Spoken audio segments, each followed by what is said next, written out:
Sean todos bienvenidos y bienvenidas a un nuevo Líderes Hablando de Liderazgo. Hoy estoy muy complacido porque mi invitado es un hombre a quien conozco hace muy poquitos días, arrancando este año. Compartimos el Encuentro Nacional de Vinculación Social, el ENVIS. Nos vimos por allá por La Serena, en Parque Nacional La Higuera. Y allí me tocó facilitar en una de las ciento y tantas mesas que había, y él estaba allí. Y es de esa gente que tú dices, aquí hay alguien que tiene cosas que decir, aquí hay una inteligencia que hay que aprovechar, aquí hay una voz que hay que reconocer. Y yo me dije, aquí hay alguien que tiene que estar en Líderes Hablando de Liderazgo. Creo que fue muy afable, nos encontramos en ese espacio y hemos construido una relación, por lo menos de muy buenas conversas. Es un buen conversador, así que estoy seguro que ustedes van a disfrutar muchísimo de este espacio. Me refiero a Lucas Martinich, quien todos sus títulos y toda su academia me lo voy a ahorrar, pero seguramente le vamos a ir preguntando en el camino. Lucas, bienvenido, gracias por aceptar la invitación a Líderes Hablando de Liderazgo. Muchísimas gracias, Amancio. Voy a decir que me llamo Lucas Martinich Heinrich, básicamente porque siempre quiero que esté presente el espacio de mi madre. Las madres son las que nos han marcado la vida en general, y por lo menos en la cultura latina, la madre siempre está presente. Yo quiero que esté presente con mi otro apellido. En la cultura sajona, en realidad, es un nombre y un apellido y te mueres. Eso es así. Pero está bien, ahí estamos y efectivamente nos encontramos en La Higuera. Yo también uso mis dos apellidos con esa misma intención, honrar a mi madre, que además fue quien me crió. Pero venida también lo maternal, la protección de tu madre a este espacio también es bienvenida a Líderes Hablando. Querido, esto comienza con una pregunta que te dejó el invitado anterior. En este caso fue Juan Valera, quien está ubicado en Puerto Rico. Y él te pregunta, la leo, por favor. Te pregunta, en tiempos de tecnología, ¿dónde quedan los valores principales del liderazgo?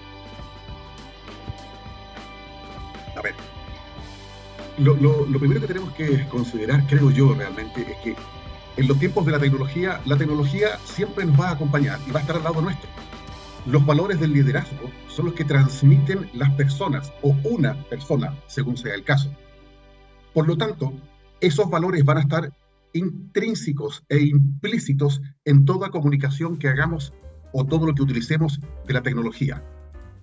Si mandamos un WhatsApp, a pesar de que se supone que el WhatsApp debe ser breve, preciso y conciso, usamos en la tecnología los valores del cariño, con una carita, con una mano, con algo que esté ratificando o subrayando el nexo que debe haber entre la persona, entre el líder.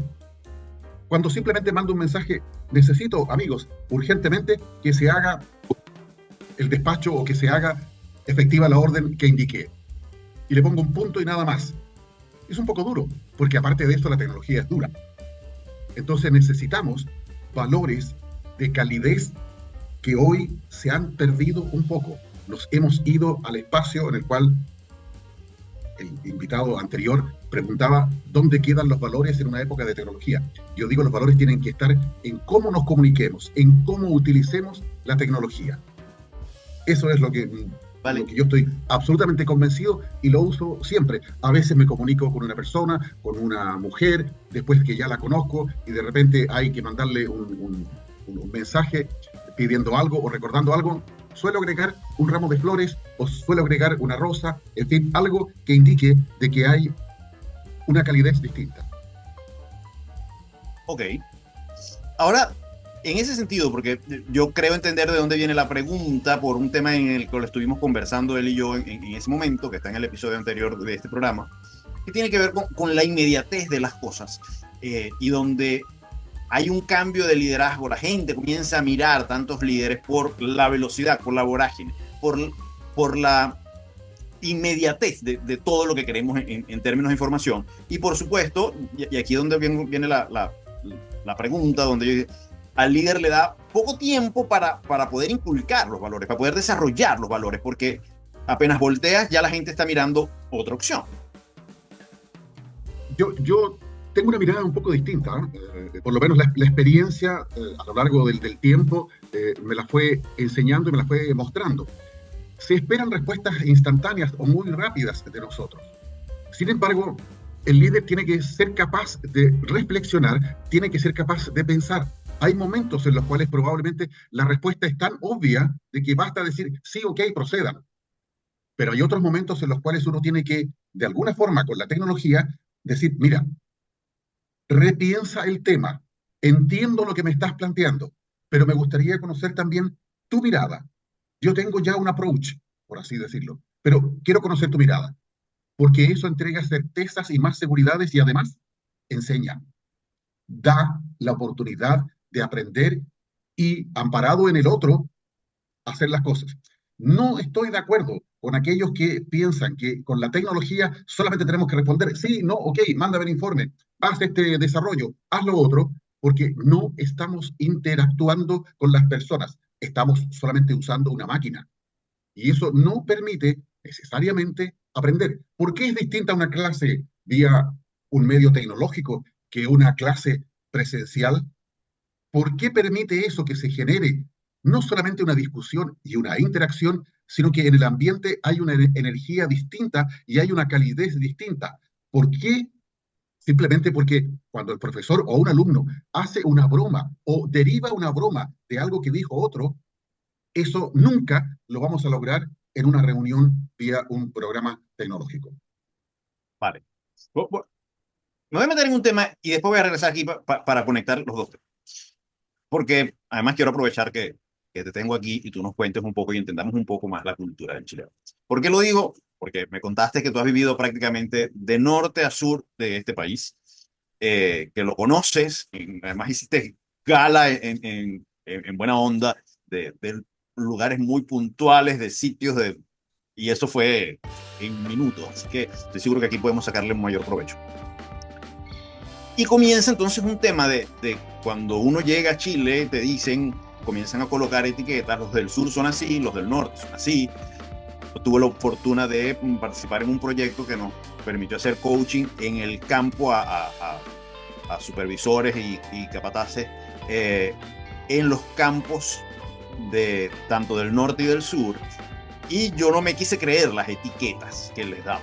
A los del norte son tal cual, así, esto y lo otro, los del sur son así, así. Pero sin duda alguna, en este país que es tan largo, ¿ok? Hay unas diferencias culturales importantes. Basado en eso te pregunto, tú que has pasado por todo este país, que además eres chileno, ¿cuáles son las diferencias que tú consigues más grandes, que por lo menos tú percibes más grandes, de norte a sur en Chile? Mira, a ver, efectivamente, yo nací en Frutillar, por lo tanto es una región de Chile donde hay mucha raíz indígena, pero con una tremenda capacidad también de inmigrantes, llegaron alemanes en Frutillar, muchísimos. Pero aparte de eso está la naturaleza, y eso es quizás lo que nos une y a veces algo que nos separa un poco en Chile. En el sur era, a pesar que todavía hay, muy lluvioso, por una naturaleza tremendamente exuberante, donde había que trabajar fuertemente en los meses más cálidos y de menos lluvia, eran pocos, para obtener resultados y para después pasar el invierno, es decir. Sin embargo, en mis distintos espacios de trabajo y de viajes dentro de Chile, en el norte de Chile sucede que tenemos comunidades muy aisladas, a diferencia del sur. En el sur de Chile uno encuentra ciudades, pueblos cada 10, 15, 20, 50 kilómetros. De Osorno a La Unión hay 50 kilómetros, por ejemplo. Y así nos vamos conectando con distintos lugares. Y más o menos todos relacionados. Nos vamos al norte de Chile y podemos hablar desde Arica, podemos hablar de Iquique al interior, Antofagasta al interior, Ollagüe, todos esos lugares. Son pueblitos con 800 personas, 500. Sierra Gorda, que está en el camino entre Antofagasta y Calama, tiene 1.100 habitantes. Y al lado tiene una mina, la Sierra Gorda, que es de una empresa polaca, que solamente ella emplea 4.000 personas. Más abajo está Baquedano, 900 personas. Lo mismo. Pero entre Antofagasta y Calama, las dos ciudades más importantes de la región, hay 223 kilómetros. Eso no sucede en el sur de Chile. Pero además de eso, viene otra cosa que es el origen o la raigambre cultural. Los incas fueron nuestros primeros conquistadores. y los incas llegaron hasta Santiago y un poco más allá. En Cerros de Chena hay miradores incas. Ok. Eso también hacía muy claramente que esos pequeños pueblos, esas pequeñas comunidades, como yo lo entiendo, como lo he leído y he conversado con muchos de ellos, tenían la dominación de los incas y eran, además de eso, muy solitarios, muy introvertidos, muy hacia adentro. Entonces, al nortino cuesta llegar donde él porque hay que ganarse su confianza y su aprecio. En el sur de Chile, con las lluvias, mis recuerdos, Concepción también, hay otras características. Bueno, calor, pues, o sea, de repente veían a alguien distinto en pleno invierno, lloviendo, llegaba con un caballo. Pase, amigo, oiga, ¿a dónde viene? Viene de don Juancho, del amigo tal. Venga para acá, póngase al lado el fuego del calor ahí. Ay, ya. O una cazuela, una comida, un trago, cualquier cosa. Y esa persona es mucho más exuberante, mucho más cariñosa, más cercana. Es lo que los puntos disímiles que tenemos como país. Pero al final, lo que sí tenemos de algo bastante común es que una vez que conocemos a personas, le entregamos toda nuestra confianza. Así es como yo veo los extremos, ¿ah? Los extremos, simplemente por hablar. Te voy a contar algo. Cuando yo llegué a Chile, una, hace ya casi 7 años y medio, bueno, hace 7 años y medio, en una gran conversación que tuve con Eugenio Balmaceda, bisnieto de el presidente Balmaceda, quien es un señor a quien yo admiro, respeto y que es un chileno de pura cepa, ¿sabes? Eh, eh, Él me dijo, mira, yo te voy a explicar algo de los chilenos. Los chilenos son de grupos muy pequeños, de grupos relacionados muy pequeños. Hablábamos fuera de cámara de redes. Sus grupos de redes son muy pequeños. Y si tú vas por una fiesta de un chileno, vas a ver a las mismas personas que estarían en el bautizo de su hijo, en el matrimonio. O sea, el grupo sigue siendo el pequeño. Dice, y es difícil penetrar esos grupos. El problema es cuando entran, que no te dejan salir. ¿Ok? Eh, te cierran de tal manera de que, bueno, ese es tu grupo y lo vas a ver en todas partes. Eh, Cosa contraria al Caribe. Nosotros venimos de que somos de muchos grupos y compartimos con muchos grupos, ¿no? Y yo era así, compartía con el de la universidad y ese grupo no tenía nada que ver con mi grupo de la Cámara Junior y ese grupo no tenía nada que ver con el de los Scouts y ese grupo no tenía nada que ver con mis vecinos, que tenemos también un grupo. O sea, y yo podía compartir con todos, pero no me centraba. ¿Tú estás de acuerdo con esta mirada de Eugenio Balmaceda? Mira, en alguna parte puede que él tenga una razón, ¿eh? Pero en general, yo también formo parte de grupos. Yo diría de que los grupos son una consecuencia, no lo vamos a hablar filosóficamente ni mucho menos, pero de cómo nos vamos contactando en la sociedad. Lo que pasa es que cuando alguien entra a un grupo porque se casó y empieza a formarse este tema de la familia, claro, siente que está ahí, pero también busca un espacio diferente. Yo creo que hoy los chilenos somos mucho más dados a tener más espacios de gente. Lo que sucede es que en nuestra situación actual, política, económica, ni tanto, nos hemos puesto más cerrados en la capacidad de asimilar a los otros. Y eso se ha dado también y fuertemente con motivo de la gran migración que hemos tenido en el país. Eso primero se abrió y después se ha cerrado. Pero se ha cerrado ¿por qué? Se ha cerrado por miedos. Los miedos no han sido capaces de superar la emoción de conocer a otro, de estar con otro, de participar con otro. Yo creo que ese es un tema que es muy importante. Y en el resto yo lo separo. En el sur es gente muchísimo más abierta, más cariñosa en general, tiende a atraer a todos, en fin. En el norte, por las distancias, por los espacios, por lo duro de la vida del norte, es mucho más cerrada porque prácticamente cada cual ha tenido que luchar por sí mismo. Vuelvo a recordar, en el norte son todos poblados muy pequeños y muy distantes, en condiciones muy duras. Entonces, ahora sí vuelvo a la pregunta inicial en la que estábamos conversando sobre la tecnología y los valores. Y te pregunto, en términos geográficos, ¿son los líderes, según tu mirada del sur, mucho más dados a desarrollar la calidez que tú sientes que se has perdido y los del norte no, en términos del uso de la tecnología, o por lo menos lo que tú ves y vives siendo ya hoy eh, un hombre de liderazgo y que está en las grandes ligas y que pertenece a instituciones donde va una cantidad de empresarios y líderes significativos, importantes de cada región. No, yo creo de que las capacidades de los hombres del sur o del norte y de las mujeres del sur y del norte, cuando digo hombre me refiero al ser humano en general, y a veces hay que aclararlo porque estamos de nuevo atrapados en esto que ellos, ellas, etcétera. Pero el ser humano al final tiene las mismas capacidades, por lo tanto, si tiene las tecnologías va a poder comunicarse. ¿Dónde puede estar la diferencia?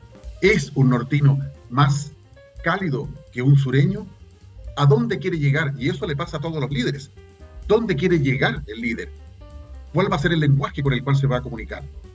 ¿Cuán cercano y preciso es también su lenguaje? Porque al final lo que esperamos de una comunicación tecnológica aún, que sea precisa, que sea eficaz y que sea pronta. Eso es lo que esperamos. Pero yo no veo la diferencia nada más que por algún aspecto de desarrollo personal. Vale. Voy a pasar ahora a meterme contigo, con tu humanidad, con el ser humano que está debajo de esas canas. Tú te criaste, te formaste en el sur, ¿correcto? Eso es correcto. Yo nací en Frutillar, ahí en plena región de los lagos, de los volcanes, de las lluvias, de todo eso, los parques nacionales hoy día más exuberantes están allá. Y en Frutillar, de ahí después un breve paso, mi familia, hacia Osorno, la ciudad de Osorno. Mi padre era empleado fiscal en esa época de lo que correspondía a la superintendencia de abastecimientos y precios, cuando se regulaban los precios de los alimentos y todas esas cosas. Vale, pero déjame vale. Preguntarte unas cosas. Pero tú eres nieto de inmigrantes. Así es. ¿Tus padres venían de tus abuelos? Claro, mis abuelos venían de lo que era en esa época el reino de Yugoslavia, hoy día una parte de Croacia.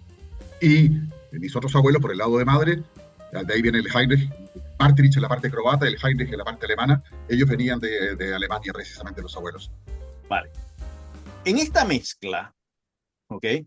De un nieto de inmigrantes alemanes con una estructura, por lo menos como nos referimos a los alemanes, muy trabajadores, muy precisos, muy directos, muy fríos, ¿ok? En una región como el sur, y tú que leíste este libro o lo estás leyendo y entiendes un poco el modelo de liderazgo ecléctico, ¿qué te hizo o qué hace que tu liderazgo sea diferente porque estás marcado por estas raíces? ¿Qué sientes tú que te hace distinto? Porque, bueno, yo tengo esto de mis ancestros, esto de la crianza de mis padres, pero estuve en Frutillar, en una región que puede ser muy cálida, donde la mirada del mundo laboral es otra cosa, ¿no? Pero mira, más que nada lo que yo pueda tener de líder, que al final siempre es como lo ven otras personas. ¿Ah? Uno lo que siente es que uno está actuando en base a convencimientos morales, primero que nada, y a convencimientos de estudios y de relacionamiento con comunidades. Cuando digo comunidades me refiero a personas que pueden formar parte de negocios, de estudios y todo lo demás. A mí me marcó bastante la educación que yo tuve. Yo estudié en colegios de curas, colegios salesianos por un lado, me marcó muchísimo, y era su mirada respecto a las personas y respecto al compromiso. Porque los salesianos en Chile básicamente han estado identificados, por un lado, la menor, con la educación humanística, que es la que yo tuve, y por otro lado, con las escuelas o los colegios técnicos profesionales. Entonces, yo pude vivir y apreciar, aun cuando no estudié por el lado de lo técnico profesional, apreciar cómo había un mundo distinto. Y yo creo que en la educación chilena se ha dado muchísimo de que todo está centrado solamente en la parte humanística o científica, humanístico-científico, lo suelen llamar, en fin, pero no en la parte de las escuelas de trabajo, las escuelas técnicas, que es un poco más duro en el sentido de que va directamente a desarrollar algunas habilidades o capacidades de las personas en las partes más físicas. Fíjate que una de las cosas de hecho, no sé si es un video, sí, es un video, es que a veces nos cuesta reconocernos como líder.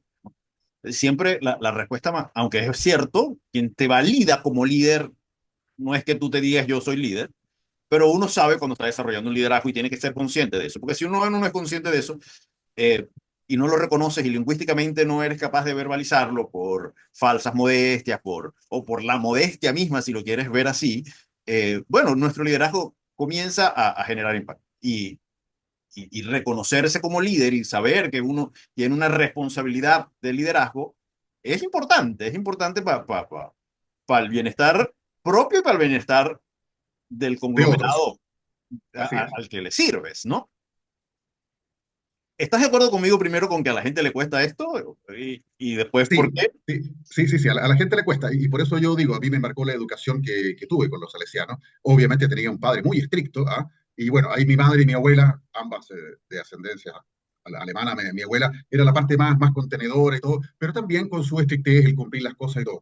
Y respecto al liderazgo, claro, efectivamente uno de repente se va dando cuenta de que tiene ciertas capacidades distintas o que a uno lo miran distinto. Basta a veces que llegue. Yo soy comparativamente una persona de 1,87 m de estatura, entonces normalmente no puedo pasar desapercibido. Y por otro lado, desarrollé otras habilidades o capacidades que obviamente me permiten interactuar y hacer que las cosas pasen de otra forma, de alguna manera, aunque más no sea en el diario vivir. ¿Eh? Eso es absolutamente cierto. En el bachillerato, ¿de qué grupo pertenecías? ¿A los buenos estudiantes que se sentaban delante o de los revoltosos que estaban detrás o los que estaban metidos en todas las actividades? Eh, La puedo hacer breve. claro, Terminé la educación como el mejor alumno del colegio. ok, vale. ¿Y en la universidad? En la universidad también fui buen alumno, pero descubrí que tenía otras capacidades y otros intereses. Yo estudié química y farmacia. La química y farmacia, y ahí lo puedo agregar a mis orígenes o ancestros, como quiera decir, la química y farmacia es muy precisa. Es más precisa que la medicina y es más precisa incluso que la matemática. En la matemática tú puedes tener un número que es incompleto. El número pi es un número infinito, pero es incompleto, ¿verdad? 3,14, 15, 16 y le puedo seguir, no termina nunca. Bien. Si tomo un porcentaje, el 30% de 100, no es un número completo. Es 33,33333 y es incompleto. Pero en la química, si tú haces una mezcla de algo, eso es algo. Lo que le agregues de más de uno u otro pasa a ser otra y a tener otras consecuencias. Entonces, eso a mí me marcó mucho en el sentido del rigor. Y eso, aparejado con una disciplina distinta, siempre me ha hecho ser muy preciso y preguntar mucho o escuchar mucho cuál es la inquietud de las otras personas para dar la mejor respuesta posible dentro de eso. Y de mis capacidades, por supuesto. Vale. ¿Y qué descubriste en la universidad que dijiste, bueno, esto me gusta, pero estas otras capacidades me ayudan a mi liderazgo? Ah, en una oportunidad en la universidad, yo estudié en la Universidad de Concepción, por el desarrollo libre del espíritu, una Ella, universidad, muchos universidad, le dicen, muy ella. competitiva La y una serie hace de poco. cosas. En una oportunidad, primeros años, estábamos en un certamen con un profesor que me lo recuerdo perfectamente, y había movimientos de los típicos que teníamos en la universidad en esa época y todo lo demás, y de repente se abren las puertas así, y entra un grupo de estudiantes que no eran de nuestra carrera o de nuestra especialidad, ni mucho menos, diciendo, no, esta prueba no puede seguir porque aquí hay un paro y es imposible y la prueba no sigue y todo lo demás. El profesor dijo, a ver, señores, pero ¿de qué se trata esto? Bueno, los jóvenes que venían y venían encabezados por... Y ahí fue mi sorpresa, yo me doy vuelta y lo miro, y había sido un ex compañero de colegio, no de curso, pero de colegio, de cursos paralelos. Y yo me paro y le digo, hola, ¿cómo estás? Y el otro me mira solamente. Yo le digo, ¿por qué estás haciendo esto? La decisión de interrumpir una prueba o no depende de nosotros y depende del profesor. ¿Por qué no lo hacemos de otra manera? Eso fue espontáneo, absolutamente espontáneo. Bueno, se produjo un intercambio, al final el profesor dijo, ¿saben qué más? Alumnos, entreguen todas sus pruebas, si no la quieren entregar, no la entregan, va a ser anulada de todas maneras, veremos más adelante y todo. Y después se acercó otro grupo de muchachos, que yo no los conocía verdaderamente, y me dicen, no te preocupes, porque a mí me amenazaron. Te vamos a sacar la mugre, espérate más que te encontremos en otro lado, que te imaginas que tú vienes aquí a intervenir. Y yo le dije, pero si es lo mismo que intervienen ustedes, por favor, hagamos la discusión de otra manera. Entonces, yo ahí me di cuenta de que, de alguna forma u otra, aparecían en mí ciertas condiciones o cualidades que eran diferentes nada más. Vale. Y de esa valentía, de esa gallardía, de esa espontaneidad y de esa mirada de que se pueden hacer las cosas distintas de ese momento, ¿cómo lo aplicas hoy Y le digo a la audiencia, este hombre es director de la Cámara de Industriales en Antofagasta. ¿Cómo, cómo se ha transformado eso en el tiempo y hoy aplicas esta mirada distinta para liderar dentro del directorio de la Cámara Industrial? Ah, bueno, lo primero es que hay que entender, comprender y escuchar a todos los que forman parte, en el caso de nuestro directorio de la Asociación de Industriales de Antofagasta. Pero quizás yo diría que uno siempre tiene que tener la capacidad de empatizar con el resto.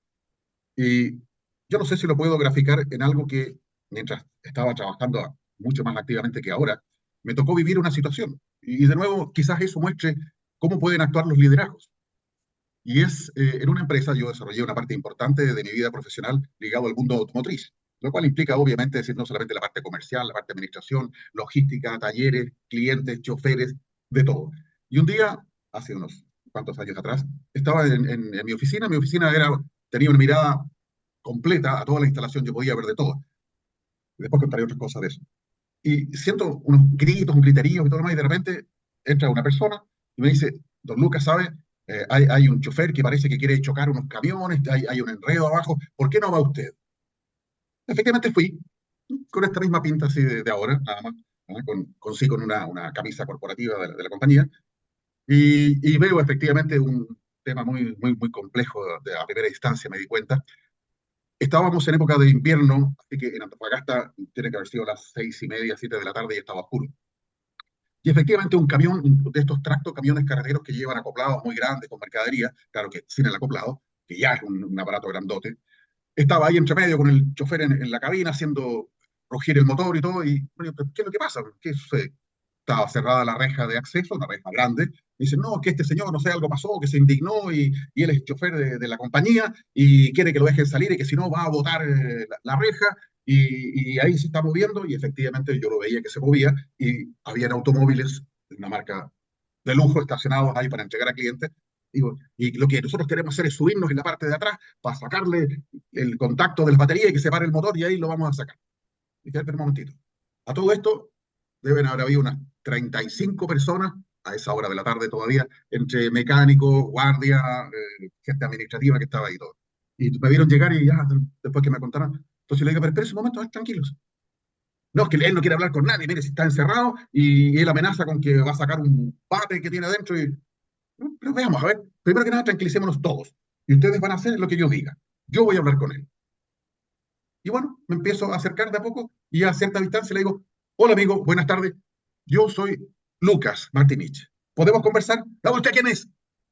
No te escucho muy bien. ¿Puedes dejar de pisar el acelerador? ¿Pero qué quiere? Solamente quiero entender qué pasa para solucionarlo. ¿Pero quién es usted?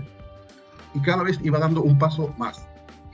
Para no alargarle innecesariamente el cuento, ni mucho menos, al final me permitió acercar y yo lo que hice fue, no sé si en la pantalla se va a ver bien, ya bien cerca, estiro mi mano abierta. Le digo, yo soy Lucas Martinich, de nuevo. ¿Pero quién es usted?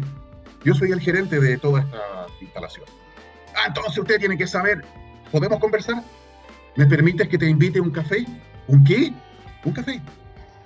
E instantáneamente me doy vuelta y estaba todavía mi asistente o secretaria, como se llamaba en esos tiempos, hoy día con distintos roles y todo más. Y le digo, mire, ¿sabe? Por favor, ¿puede traernos 2 cafés, pero en taza? Como si fuera en la oficina que llegue un cliente. 2 cafés en taza con una bandeja. Pero don Lucas, por favor. Bueno, fue y volvió. Y yo le dije, mira, sí, van a traer unos cafés para ti y para mí. 3 minutos, lo que haya sido, en el intertanto, conversaciones, bien, ahí ya el motor estaba ralentí, así que no había problema en ese sentido. Llegan los cafés, yo tomo la bandeja y le digo, permiso, me voy a acercar porque con una mano la tomé, una bandeja pequeña se puede, y con la otra, para subir estos camiones, uno generalmente tiene que subir el pie a un escalón para llegar ahí. Tome su café, amigo. No me he dicho su nombre. No, que yo soy fulano de tal. Ya, ok, ¿estamos claros? ¿Nos entendemos? Sí. Ok, listo, permiso, ¿no? Devolví la bandeja, nos tomamos el café ahí. Cuéntame qué pasó. Bueno, el problema era que su patrón, a la empresa a la cual trabajaba, aparentemente no le habían depositado su remuneración. Y el tipo estaba indignado. Da lo mismo los motivos. No está, no está, no está. Entonces yo me llevo el camión, yo se lo voy a hacer pedazo, voy a romper aquí. Entonces era el problema. Ok, terminó el café, ok, para afuera. ¿Fumas? Yo fumo muy poco, verdaderamente. ¿Fumas? Le digo. Sí, me dice. ¿Compartiríamos un cigarrillo? Bueno, me subo y ya estoy absolutamente al lado de él en la cabina con los vidrios abajo y ahí seguimos conversando. A todo esto yo le había dicho al gerente de servicio, pídale a un par de mecánicos buenos que cuando ya esté más calmado y ustedes me van a ver, que los camiones esos normalmente llevan en la parte de atrás las baterías, que le desconecten la batería. ¿Ah? Cuando yo vi al tipo calmado, le dije a ellos, mira, no hagan nada, déjelo tal cual. El camión va a quedar igual. El tipo no se dio cuenta, déjelo tal cual. Me cuenta su drama. Entonces le digo, pero aquí nosotros no tenemos nada que ver, tú te vas a crear un problema tremendamente grande. Entonces, yo creo que lo mejor es que no. Además, yo puedo preguntar, puedo pedir que lo llamen a este señor para ver si depositó, que le expliquen el tema y que después hable conmigo. No ahora, porque yo quiero seguir hablando contigo. Respuesta, sí estaba depositado. Es que no le creo. Vamos lo siguiente. Anda a verlo. Es que no tengo plata ni siquiera porque esto queda lejos. Metí la mano al bolsillo, normalmente no uso prácticamente efectivo. Tenía 5.000 pesos. Le digo, ¿te alcanza con esto? Sí. Anda. Es que no me va a dejar entrar después. Y tengo mis cosas. Deja tus cosas. Nadie va a tocar nada. Yo voy a estar aquí, tú vas a entrar. Fue, volvió, tenía su plata, se llevó sus cosas, se acabó el problema, dejamos el camión estacionado bien y todo lo demás. Y toda la gente después me decía, hay una forma chilena, así, no la voy a usar, se pasó, usted se pasó. Pero yo sentí que era lo que tenía que hacer para proteger no solamente a mi gente, para evitar un accidente, pero para calmar a una persona. Eso es lo que tiene que hacer un líder. Tiene que saber en qué momento, qué es lo que tienes que actuar, con quién, cómo, cuándo y dar una solución. Todos esos pasos fueron naturales, no pensados previamente, pero se fueron desarrollando porque tenía un convencimiento de cómo había que hacer las cosas en situaciones de crisis. Y esa fue una crisis tremenda. Hasta el día de hoy hay gente que se recuerda mucho de mí, de repente se encuentran conmigo en la calle o paso por la instalación a saludar, y se acuerda esa vez ahí cuando querían votar todo eso, ¿no? Y usted está... Eso es. Qué bueno. Y sin duda alguna tiene que ver con la necesidad, lo vital que es que los líderes están llamados a intervenir en la conducta de la gente. Y es lo que tú haces cuando nos cuentas esto. Logras intervenir en la conducta y cambiar la conducta para bien. Pero Siempre. por eso, pero los líderes pueden ser positivos o negativos, porque yo podría no haber tenido gestos cordiales, los gestos. Después yo me di cuenta de que sin haberlo prepensado, la taza de café, el cigarrillo y el acercarme, en vez de guardar una distancia de protección, este tipo es peligroso, no, yo me protejo. O llamen a los carabineros que vengan acá y lo saquen a balazos. Lo primero era, ¿qué puedo hacer yo? Y eso es importante. Entonces, el líder puede ser positivo o puede ser negativo, y eso tenemos que tenerlo claro siempre. Claro, pero fíjate que es muy interesantísimo desde la mirada del liderazgo, porque tú dices, sin pensarlo. Cuando yo digo sin pensarlo, porque está integrado en mí. Pero, pero esto no es una cosa que se integra porque naciste con ella. No, se integra porque te formaste y en algún momento se vuelve en el inconsciente, voy a colocar esto entre comillas, automático. Es decir, lo puedo utilizar. Pero para ello tiene que haber un proceso previo. Una de las cosas que hablamos de la inmediatez es que no te permite vivir el proceso. Todo el mundo quiere el resultado ya haciendo poco. Y yo creo que el liderazgo tiene que ver con una cosa de proceso, una cosa de que tú te vayas integrando cosas o haciendo consciente que las tienes, porque ya las tienes integradas y que sencillamente las pones desde el consciente en práctica cuando las necesitas. Pero me quiero meter en otro tema, dado que tú estás en Antofagasta y ahí hay una realidad en el sector industrial. Y a mí me encantaría que, que nos cuentes cuál es tu mirada del sector industrial dentro de esta región chilena y cómo está el liderazgo tratando de transformar la realidad que existe para llevarla mejor, indistintamente como esté. Siempre hay cosas que podemos dejar mejor. La Asociación de Industriales de Antofagasta tiene una mirada como gremio, siendo un gremio grande en Chile comparativamente, y muchas veces con una cantidad, con un número de asociados que también es más grande incluso que gremios de Santiago. Nosotros tenemos una mirada diferente en el sentido de que creemos y estamos convencidos de que la región de Antofagasta tiene las características para poder desarrollarse como una región privilegiada y que para eso tienen que confluir distintos aspectos y espacios, que no es posible solamente con los privados y no es posible solamente con lo público. Lo público y lo privado deben ir de la mano. Y ambos tienen que coincidir en objetivos comunes. Porque si de lo contrario, si solamente la autoridad pública quiere hacer las cosas a su manera, probablemente lo va a lograr, pero se ha visto en mucho más tiempo, a mucho mayores costos y en general con menores resultados. El privado puede que lo haga más rápido, con menores costos, a veces, pero no siempre con un buen resultado social. La comunión de ambos permite llegar a un mucho mejor resultado y creemos que eso es lo que nos falta en Chile como sociedad. Y yo lo he dicho y no tengo empacho en decirlo públicamente, a veces a muchos empresarios, y eso no significa que todos los empresarios sean malos, a muchos empresarios se les olvida esto, de que ellos viven en una comunidad de intereses que son los propios y los de ellos. Y que en la medida en que juntemos ambos es donde verdaderamente vamos a llegar. Ese es el punto. Tanto es así que nosotros como asociación tenemos un programa de algo que creemos que es fundamental y que la política pública lo ha dejado de lado, que es la primera infancia. Todo el programa de primera infancia con jardines infantiles, con las educadoras de párvulos, con las técnicos de educadoras, con las directoras. Todos los años hay programas que duran un par de meses de capacitación de todas las educadoras de párvulos de la región de Antofagasta, desde pueblitos como Chiuchiu, Yahweh, todas participan de eso y los jardines infantiles también. Y tenemos empresas asociadas, ahí viene esta confusión, que apadrinan jardines infantiles, no para girar un cheque, Amancio. Girar un cheque no es responsabilidad social, eso es limosna. Y la limosna la doy cuando quiero y como quiero y cuanto quiero. Pero Claro, esto otro no es un compromiso absoluto.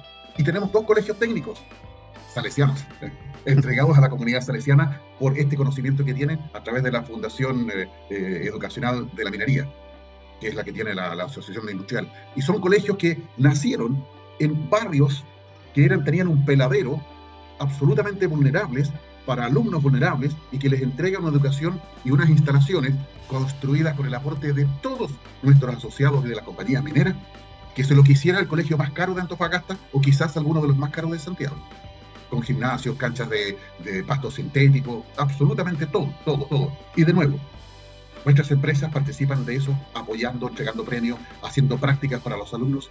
Esa es la mirada de liderazgo que nosotros tenemos como asociación esta vez para la región. Y donde probablemente cada uno de los liderazgos internos va permitiendo que eso se mueva. vale. Te voy a contar una anécdota y voy a querer tu interpretación, tu lectura de esto, porque a nosotros, como organización, como Humanoya, como empresa de capacitación, nos llamó la atención. Nosotros venimos trabajando desde el 2023 con la Cámara Chilena de la Construcción y estamos desarrollando un programa de desarrollo de líderes que se llama Líder 5. Este año pasado lo dictamos en distintas regiones de Chile: Coyhaique, Concepción, Santiago, Rancagua, Antofagasta, entre otras. Y nos llamó la atención que en todas habían, es decir, esto era financiado por la Cámara Chilena de la Construcción. Las empresas solo tenían que enviar a todos a sus mandos medios, a los que pudieran enviar, y tenían cupos. Cada empresa, de acuerdo a cada gestión de la Cámara, cada empresa tenía 5 cupos, 3 cupos, de acuerdo a la cantidad de empresas que había. Pero en Concepción nos llamó poderosamente la atención porque también inicialmente habían pocos cupos para todas las empresas, pero terminaron solo 2 empresas y una aprovechó la oportunidad y envió 20 y la otra envió como 3, algo así. Eh, ese dato que para nosotros no es menor, es curioso, nos hace pensar: el empresario en esta región entiende la importancia del desarrollo de los líderes dentro de sus organizaciones. ¿Cómo lo lees tú? No, yo creo que definitivamente si tú me dices que solamente 2 empresas participan, una manda mucha gente, a lo mejor aprovechando los vacíos que dejaron otras, y otra manda 3, casi diría que una supo hacer la lectura correcta y la otra quiso cumplir. Yo me quedo con la que mandó 20, obviamente. ¿Tú estás de acuerdo en la necesidad que tenemos dentro de las empresas de formar a la gente como líderes? Pero por supuesto, Amancio, es decir, si no entendemos eso, y si tú me permites más adelante, te voy a contar otra anécdota a propósito de liderazgo, que era tu invitación, pero eso después. Si las empresas no desarrollan sus liderazgos internos, ¿qué van a hacer o cómo lo van a hacer? ¿Van a comprar líderes afuera? ¿Vas a comprar un líder que no conoce tu empresa, no conoce a la gente? Eso se puede hacer, pero tienes que dejar pasar un buen tiempo para ver si efectivamente el líder entiende a la empresa más allá de los números. Los números siempre se pueden entender, y van a ser buenos o malos o mediocres, pero entender a tu comunidad de personas que está ahí, que es la que echa a andar y la que permite tener números como resultado, eso no es instantáneo con una persona que venga de afuera. Entonces, las empresas tienen que tener la capacidad de desarrollar y crear los espacios para que distintas capacidades fluyan y aparezcan aquellos líderes que permitan el desarrollo de esa comunidad empresarial. Vale. Lucas, aquí hay una sección que se llama Culmina la oración, donde tú con una o dos palabras, esto es de rapidez mental, lo primero que se te venga en la mente, no la analices tanto, culminas la oración, ¿vale? Entonces yo te digo la oración y tú con una o dos palabras la terminas, ¿vale? Arrancamos. Una palabra que no debe faltar en el lenguaje del líder es...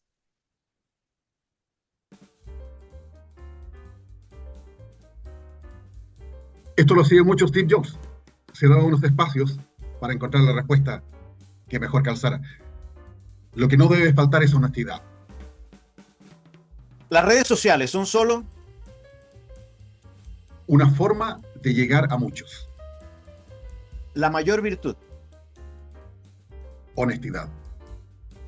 El mundo grita por líderes capaces de... Entregarnos caminos. Vale, buenísimo. Y ha llegado el momento del liderazgo. Este es el momento en que tú nos cuentas un momento de liderazgo en que actuaste como líder e impactaste a uno o a muchos, o que alguien te sirvió como líder y quieres reconocer su liderazgo. Así que te dejo con la audiencia para que nos cuentes tu momento de liderazgo de manera anecdótica. No voy a repetir el otro, que fue, para mí no una anécdota, pero fue un momento crítico en el cual creo que actué como líder. Pero sí otras dos instancias que tienen diferentes, son diferentes matices. En las instalaciones de talleres mecánicos, de equipos mecánicos, camiones, equipos pesados y todo eso, siempre se busca cómo optimizar los procesos y cómo dar la satisfacción al cliente. Los clientes muchas veces quieren algo que no saben lo que quieren y nosotros tenemos que darle una respuesta a algo que no tenemos muy claro de qué es. Y siempre llega un problema. El problema es, el vehículo tiene algo en la caja de cambios o en el motor o en la potencia, cualquier cosa, y hay que buscar solución. Pero las empresas actúan normalmente ¿de qué manera? Llega el conductor o llega el jefe, gerente de operaciones y dice, este camión tiene este problema, no tiene suficiente fuerza y quiero que le revisen el motor. Ok, y se revisa el motor, hay todo un procedimiento. Como habíamos tenido muchos reclamos en el sentido que los clientes no quedaban satisfechos y aparecían otras averías, otras cosas que no tenían necesariamente que ver, pero eran una consecuencia, yo le propuse en la reunión que teníamos todos los días, con esto paréntesis, normalmente a pesar de ser un directivo alto, yo siempre en las mañanas hacía una recorrida por los talleres de todas las instancias de la compañía. Ahí yo me perdía el día lunes en la mañana, hora y media, 2 horas con eso. Y me detenía particularmente en el taller para mirar qué es lo que teníamos de problemas, qué es lo que estaban, cuánto tiempo estaban presentes y todo. Y aprovechaba esa instancia para compartir con información de la compañía, información económica del mercado, o por qué había estado ausente una semana, le contaba a la gente dónde había sido mi desarrollo. Entonces les propuse, les dije, mire, ¿cómo creen ustedes? Y yo les propongo, hagamos un desafío, dejemos una semana de esto acá, ustedes propongan ideas y vamos a tener un premio, no tiene sentido que lo diga ahora, un premio para lo que consideremos que es la mejor idea. Y llegó una propuesta. Y la propuesta era que cuando el cliente llegaba y pedía que revisaran el motor o la caja de cambio, le hiciéramos un chequeo adicional previo a iniciar los trabajos y se le enviara al cliente para que él decidiera, valorizado, si quería hacer todos esos problemas que se habían encontrado o no.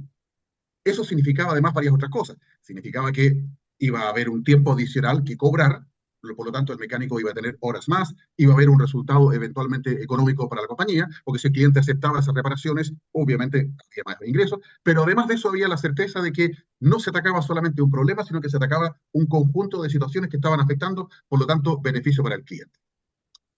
Eso significó de que a esa persona que propuso eso, le entregamos, yo acepté la propuesta, me pareció bien, la discutí con el gerente de servicio y todo lo demás, ok, vamos, y vamos a hacer un grupo de trabajo que sea el que haga estas cosas. Y vamos a poner a este mecánico, que fue a quien se le ocurrió, lo vamos a poner de supervisor, de responsable del grupo.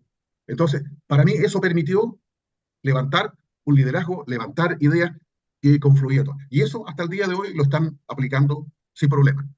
Obviamente a veces sucede y aparece que hay un cliente que no quiere pagar, que dice que no tiene por qué pagar. Muy simple, ok, no lo vamos a hacer. No se preocupe, no va a pagar ni siquiera esa revisión, nada. Pero recuerde, usted ya sabe que hay otros problemas que pueden aparecer. Por lo tanto, cuando aparezcan, probablemente le va a ser muchísimo más caro.